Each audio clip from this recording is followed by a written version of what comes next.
As is common with me, I forgot part of my build. But before I show you that, I'm going to show you this hatch. The antennas in the hatch worked out really well. As you can see, you can, even with the antennas attached, you can move it around quite a bit. And it's really, really easy to attach and unattach the antennas by screwing these connectors on. So that worked out really well. I'm surprised how well it worked out. So last night, as I was finishing up, I went to the little place where I keep the big screws to screw on the wings to make some photos and stuff of the whole plane together. And what was in that box? The little LiDAR unit that I had forgotten to put on the airplane. So last night I cut a hole in the bottom and mounted it right there in the bottom. And I'll show you on the screen over here where I connected it.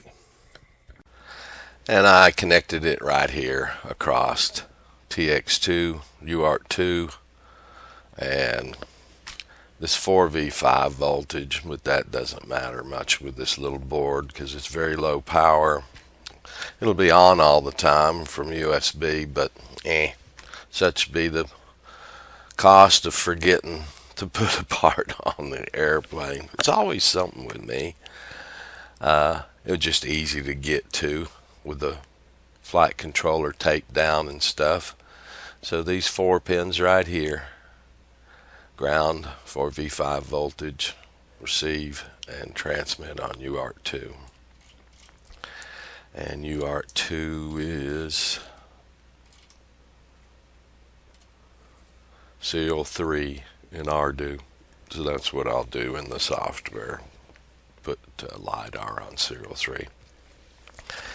It was strange to look down and see that little LiDAR board sitting there and going, oh my God, I'm not really through with the build.